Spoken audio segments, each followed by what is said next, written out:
سورۃ آل عمران کی آیت نمبر 128 اور 129 تلاوت ہوئی ہے۔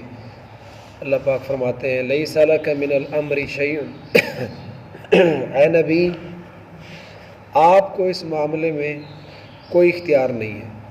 او یتوب علیہم یا اللہ چاہے گا تو ان کی توبہ قبول کر لے گا۔ او یعذبہم یا اللہ پاک چاہے گا تو ان کافروں کو عذاب دے گا۔ فإنہم ظالمون پس بے شک فی الحال یہ ظالم ہے۔ وَلِلَّهِ مَا فِي السَّمَاوَاتِ وَمَا فِي الْأَرْضِ اور اللہ ہی کے قبضہ قدرت میں ہے جو کچھ آسمانوں میں ہے، وَمَا فِي الْأَرْضِ اور وہ جو زمین میں ہے۔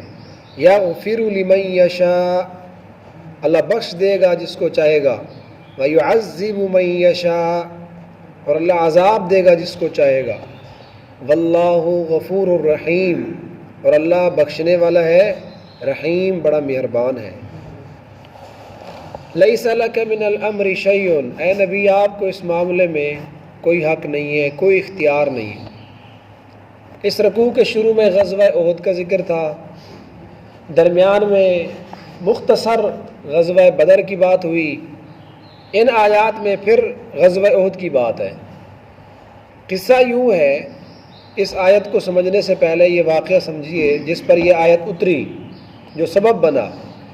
غزوہ احد، اس کا پس منظر، اس کی کیفیت، حالت میں نے آپ کو سنائی تھی کہ حضور علیہ الصلوۃ والسلام کے دندان مبارک بھی شہید ہو گئے، آپ کا چہرہ مبارک بھی شدید زخمی، لہو لہان تھے آپ۔ حضرت فاطمہ رضی اللہ تعالیٰ عنہ آپ کی لخت جگر آپ کے چہرہ اقدس سے خون صاف کر رہی تھیں۔ حضرات صحابہ کرام بھی بڑی تعداد میں شہید ہو گئے۔ تو جب غزوہ احد میں آپ کو یہ ساری پریشانیاں، تکالیف سامنے آئیں، بہت سارے صدمے ہوئے، تو روایات میں آتا ہے حضور علیہ الصلوۃ والسلام نے ان کافروں کے لیے بد دعا کر دی۔ بخاری شریف میں حدیث ہے، حضور نے فرمایا کہ یہ قوم کیسے فلاح پائے گی، یہ قوم کیسے ہدایت پر آئے گی جو اپنے نبی کو تکلیف دے رہی ہے، حالانکہ وہ نبی ان کی ہدایت کے لیے آئے۔ اور بعض روایات میں آتا ہے آپ نے بڑے سخت جملے بولے۔ بخاری شریف کی حدیث ہے، جناب عبداللہ ابن عمر رضی اللہ تعالیٰ عنہما فرماتے ہیں میں نے سنا حضور علیہ السلام فرما رہے تھے اللہم لعن ہشام ابن عمر، اے اللہ ہشام بن عمر پر لعنت کر، وسہیل ابن عمر، سہیل بن عمر پر لعنت کر، وصفوان ابن امیہ، صفوان بن امیہ پر میں اللہ لعنت ڈال۔ اور بعض روایات میں آتا ہے کہ حضور علیہ الصلوۃ والسلام نے غزوہ احد کے بعد مسلسل کئی دن نماز میں بعض قبائل کے لیے بد دعا کی، قبیلہ عصیہ، قبیلہ زکوان جو بڑے پیش تھے اس واقعہ میں، تو حضور نے نماز میں ان کا نام لے کر بد دعا کی۔ اور زیادہ ذکر آتا ہے 3 آدمیوں کا، ہشام بن عمر، سہیل بن عمر، صفوان ابن امیہ۔ تو ان 3 کے لیے حضور صلی اللہ علیہ وسلم جب بد دعا کی تو یہ قرآن کی آیات اتر آئیں، لیس لک من الامر شیء کسی کافر کو ہدایت دینا، ہدایت نہ دینا، اے نبی آپ کو اس میں کوئی حق نہیں ہے، یہ آپ کے اختیار کی بات نہیں ہے، یہ تو اللہ کا کام ہے۔ اللہ اگر ہدایت دینے پر آ جائے تو بڑے سے بڑے کافر کو بھی ہدایت دے سکتا ہے، آپ ان کے لیے بد دعا کیوں کر رہے ہیں؟ ہشام ابن حارث، سہیل ابن عمر، صفوان ابن امیہ، آپ کو پتہ ہے ہو سکتا ہے بعد میں مسلمان بن جائیں، جیسا کہ بعد میں ان تینوں حضرات نے کلمہ میں پڑھ لیا۔ سن 8 ہجری کے بعد، فتح مکہ کے بعد، یہ تینوں حضور علیہ السلام کے سپاہی بن گئے، تینوں نے کلمہ پڑھ لیا۔ لیکن جب حضور کو صدمہ تھا، آپ کو تکلیف تھی، اور یہ شروع میں حضور علیہ السلام کو تکلیف دینے میں کوئی کسر نہیں چھوڑتے تھے، بہت تکلیفیں دی ان لوگوں نے۔ یہ جو ہشام ابن حارث تھا یہ ابو جہل کا بھائی تھا، صفوان ابن امیہ یہ مکہ کے سرداروں میں سے ایک بڑا آدمی تھا، سہیل بن عمر جب صلح حدیبیہ ہوئی تو اس غزوہ کے اندر یہ بھی سب سے آگے فرنٹ پر تھا۔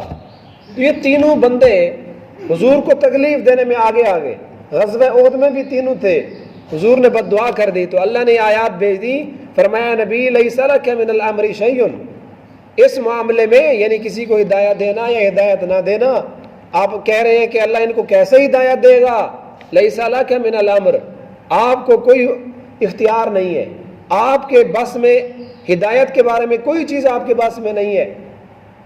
او یتوب علیہم، یہ اللہ کا معاملہ ہے، اگر اللہ چاہے گا تو ان کافروں کو ہدایت دے گا، ان کی توبہ قبول کر لے گا۔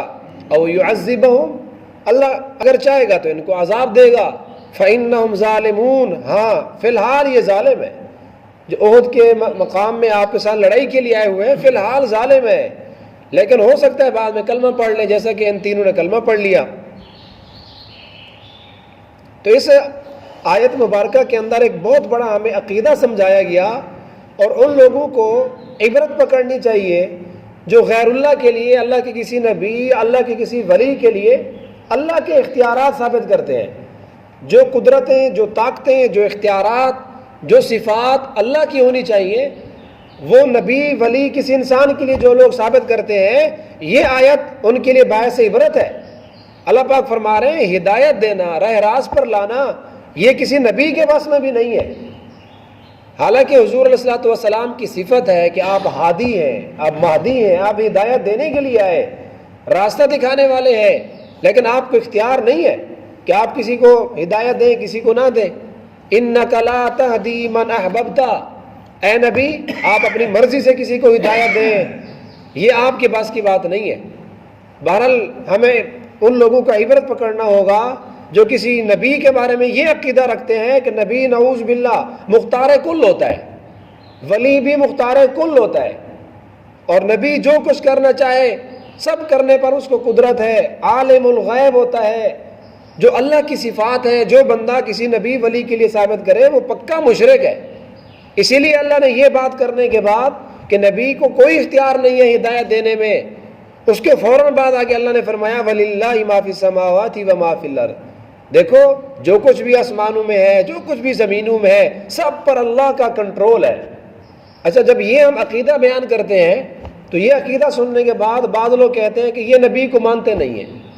بھئی اس سے نبی کی نبوت کا، اس کی شان میں کوئی کمی تو نہیں آ رہی، ہم اتنا کہہ رہے ہیں کہ فرق کیجئے، جو اللہ کی صفات ہے وہ کسی نبی ولی کے لیے ثابت کرنا، یہ تو خود اللہ کی نعوذ باللہ توہین ہے، یہ تو اللہ کے ساتھ شرک لازم آئے گا۔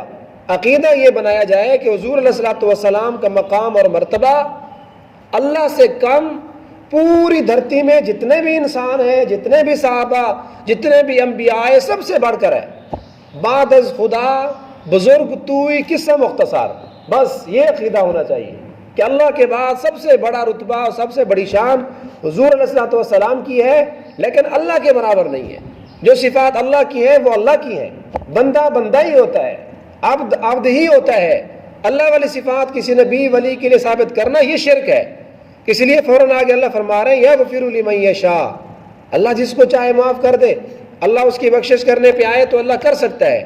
وَيُعَذِّبُ مَن یشاء، اللہ جس کو چاہے عذاب دے، لیکن اللہ جس کو چاہے، اب یہاں بھی ایک بہت بڑا عقیدہ ہے کہ اللہ جس کو معاف کرنا چاہے معاف کر سکتا ہے۔ یہ ہمارا عقیدہ ہے، اہل سنت والجماعت کا عقیدہ ہے۔ بعض ایسے بھی فرقے ہیں جیسے معتزلہ، رافضی، شیعہ، خارجی، ان کی کتابوں میں لکھا ہوا ہے کہ اللہ کسی کافر کو نعوذ باللہ معاف کر ہی نہیں سکتا۔ اللہ تعالیٰ کے ہاں کافر مشرک کو معاف کرنے کی نعوذ باللہ طاقت ہی نہیں ہے، یہ ان کی کتابوں میں لکھا ہوا ہے۔ ہمارا عقیدہ ہے کہ اللہ تعالیٰ اگر معاف کرنے پر آئیں، کسی کافر کو، مشرک کو، خارجی کو، رافضی کو ہدایت دینے پر آئیں، اللہ دے سکتے ہیں، لیکن اللہ نے اپنا قانون بتا دیا قرآن مجید میں، بار بار فرمایا کہ مشرک کو معاف نہیں کروں گا۔ کر سکتا ہے، ایک ہے نہ کرنا، ایک ہے کر نہ سکنا، ان دونوں میں بڑا فرق ہے۔ ہمارا عقیدہ ہے کہ اللہ کر سکتا ہے، اس کے پاس طاقت بھی ہے، لیکن معاف کرے گا نہیں۔ ان اللہ لا یغفر ان یشرک بہ، بے شک اللہ تعالیٰ نہیں معاف کرے گا اس بات کو، ان یشرک بہ، کہ اللہ کے ساتھ کسی کو شریک ٹھہرایا جائے۔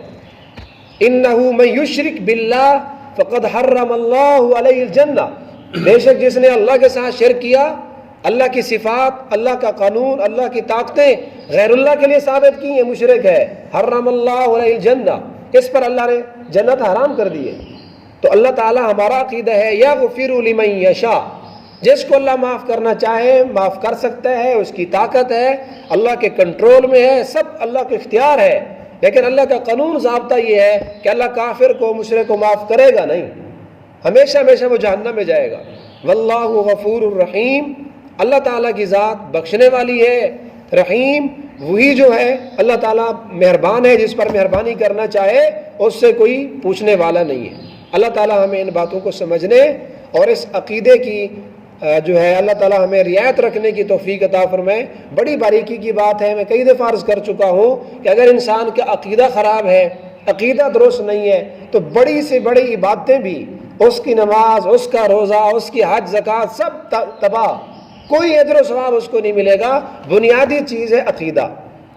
سننے میں آتا ہے، لوگوں کو دیکھنے میں آتا ہے، نبی کے لیے تو یہ باتیں کرتے ہیں نعوذ باللہ، ولیوں کے لیے بھی، زندہ لوگوں کے لیے بھی ایسے ایسے لفظ بولتے ہیں جس سے مدد مانگی جاتی ہے، یا غوث المدد، یا غوث المدد، ڈائریکٹ اس پیر کا، اس مرشد کا نام لے کر مشکل میں اس کو مدد کے لیے بلاتے ہیں کہ اے غوث، اے فلاں پیر ہماری مدد کو پہنچ۔ اب یہ اختیار کہ مدد کرنا، مختار کل ہونا، ہر وقت حاضر ناظر ہونا، مشکل کشا ہونا، ایک عام مسلمان کو پتہ ہے کہ یہ سارے اختیارات، یہ ساری چیزیں اللہ کے قبضہ قدرت میں ہے۔ اللہ تعالیٰ ہمیں ان باتوں کو سمجھنے کی توفیق دے۔